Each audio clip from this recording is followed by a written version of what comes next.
Okay. Hello, YouTubers. Grumpy old man here with Smitty. Going to tell us a story about.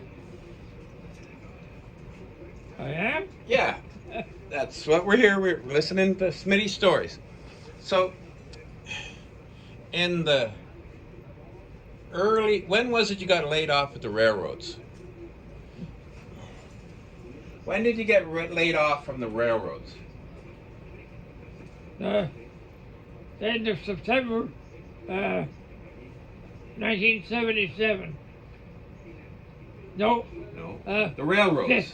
57. 57. You got Yep. laid off from the rail, and you were living in Smith Falls.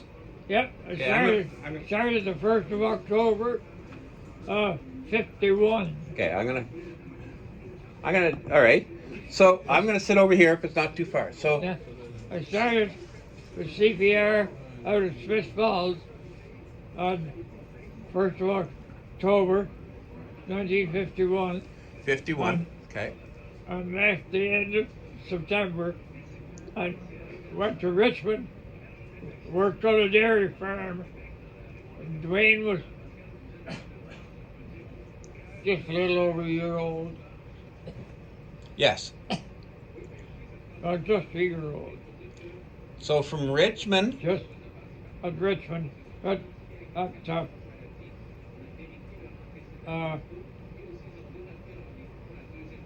the bridge. Okay, and then when did you move to Cumberland? And then in June, the end of May, I moved to Cumberland and started to work for Angus Wilson. Angus Wilson, that's right. Cumberland. Angus Wilson's mother was Corrine Wilson, the first female senator in Canada. Yeah. Okay, so. And she Yes. was a McKay. McKay. From the Maritimes, and her family lived in St. Andrews East. Okay, so that would be probably related to Stephen McKay? More than likely. Probably, if there's not McKays in the Maritime. Okay. Her father was a senator. Okay, so family of politics. And Angus's father was an MP. Okay. For years and years and years. All right, and so then you had the rest of the family, Scott, Tim, myself, Cumberland. in Cumberland. Yeah. That's right. Now, Angus had a fairly large maple production. Yeah. So, this time of year, about how many trees would you be tapping?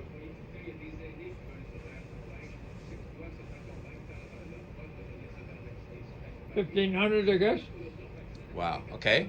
And At that time, horse-drawn sacks. horse-drawn sleighs. Yeah, I remember that.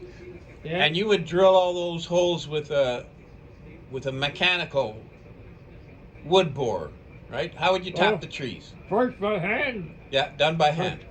Two or three strings over there. We bored by hand. Yeah. Yeah.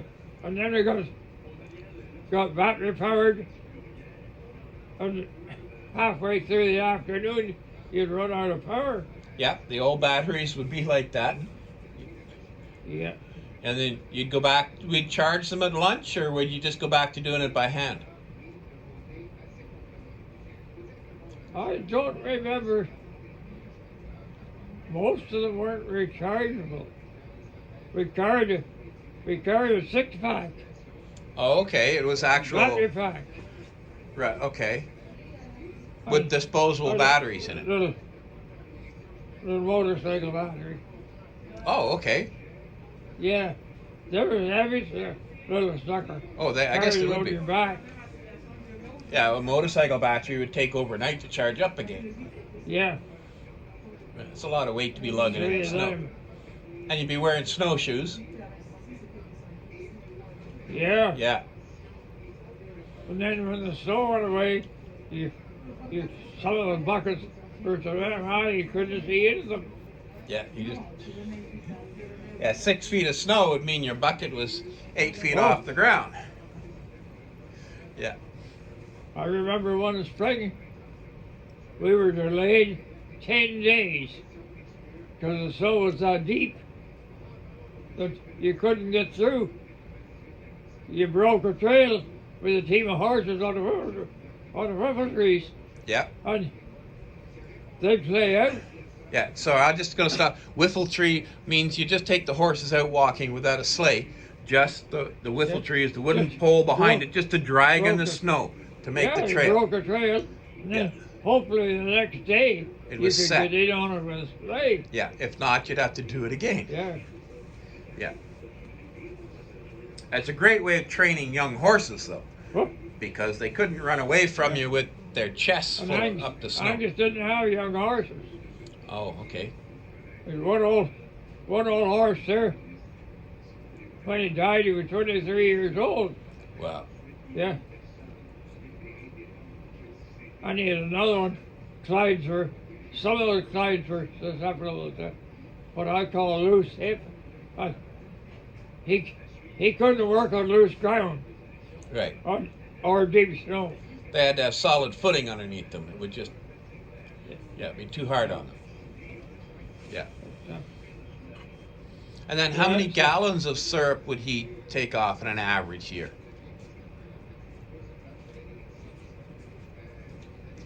How many gallons of syrup would he put it in barrels? I remember having barrels of syrup for the Maple Festival in Cumberland. Couple of 1,000 gallons. Yeah, it's a big operation. Yeah. Angus did it commercially. Yes. Yep. And first, they did it to make the money Yes. on the minimum amount of syrup. Right. Yeah. Angus tried to get as much syrup as he could, and the first tried to get as little as they needed. Yeah. Yep. It was quite a contrast.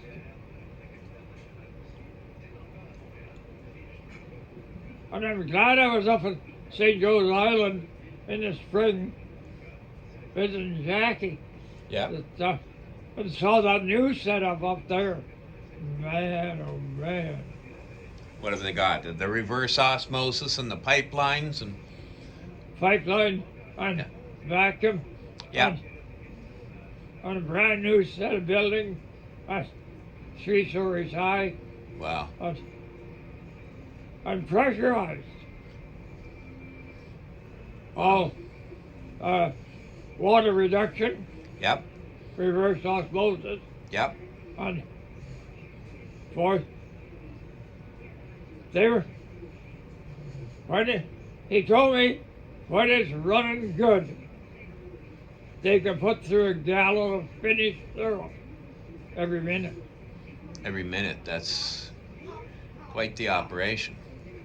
Wow. Yeah. Absolutely. Absolutely. And this is the season for it. You can smell it in the air. You know, if you're driving through Lanark, every farmer's producing syrup right now. Yeah. Not so much where I am. Inkerman, I don't know of anybody locally that would produce very much beyond their own personal use. There's not very many maple bushes left. No, not in that part of the country. It's all flat soybean and cornfields. I don't know if anybody's using Angus at all. I have no idea. No idea if somebody's even just going in there to take off the syrup. Yeah. Yeah. No. But if somebody knows, they can send us a message and. Well, it's a losing art. Oh, absolutely. Uh, Oh, we got a phone call coming in, so we'll pause.